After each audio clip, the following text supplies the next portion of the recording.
What's up, YouTube? I already tried to make this video once, but my damn phone went dead. So I'm gonna go ahead and do it now. I was making a little how-to / update video with drip acclimation, but most of you people out there know how to do it. If not, I will make a how to acclimate fish video. So this is just gonna be a little update on my 12-gallon nano. Now, before I go ahead and show you everything that's in here, I don't want to hear I don't want to see no comments or nothing like that talking about, oh, you should be ashamed for putting those fish in there and blah blah blah. Because I have a anemone. I think the real name is like lactis or some shit like that. Excuse my French. Right there. And then I have my damsel that's been in here, and here is my bicolor angelfish. Very, very pretty fish. He is, I think they say for this fish, recommended tank 30 gallons. But for you guys who've seen my other videos, you know that I have a 150, and that's where he'll be going eventually. He's just gonna be in here for now. And then I also have a Clarky clownfish. Now, when I went to the store today, my intentions were, I didn't have an intent to buy a clownfish or an anemone. My intentions were to buy this bicolor angelfish. But when I got to the pet store, that clownfish and this anemone, or let me say it like this, that clownfish was already hosting this anemone. So that's the only reason I bought them. Otherwise I wouldn't have bought them. But that anemone at my local fish store was like $7 or something stupid like that, real cheap.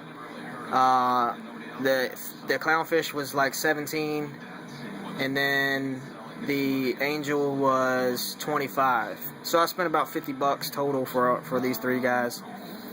Now the clownfish and the anemone, this will probably be their permanent home, maybe,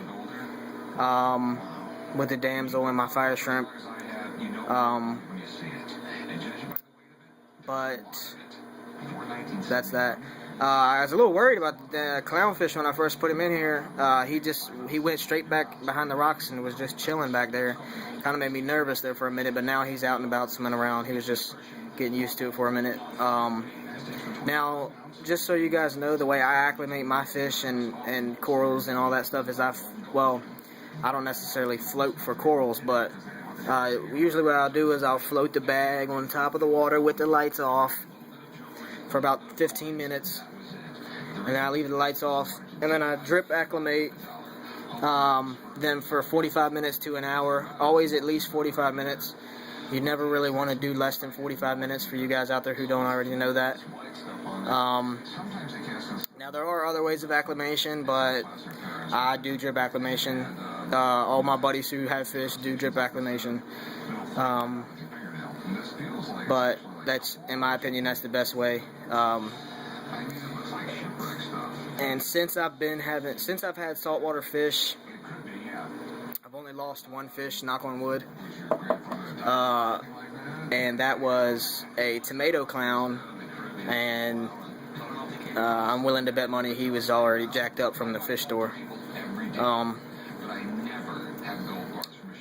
Because my water parameters are fine. I just got finished testing this 12-gallon tank water, and I'm in the middle of testing my 10-gallon tank's water. But everything in my 12 gallons is right where it should be. Other than I've got about 0.2, just over 0.1 phosphates. But I'm not stressing it too much. I'll be doing a water change here in the next week or so. So that's that. So just a little sum up here. Bicolor angel. Kiss my ass if you think this tank is too small. I think it's too small, but it's just temporary. So Clarky clownfish and Condi anemone. I don't know why that anemone picked that spot. I figured he would go somewhere where he gets a little bit more flow, because I don't have a power head in this tank, for you guys who don't already notice that. I just have the output thing right there because it makes good water movement.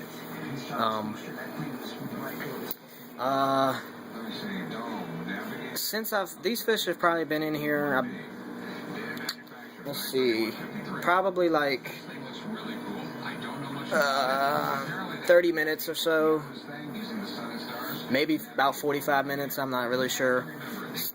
And I haven't been in here the whole time. I just got finished cooking, but I haven't seen the clownfish host that anemone yet.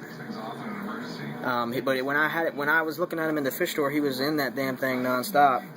I guess he's just probably getting used to the tank. I'm not an expert on clownfish and anemones by far.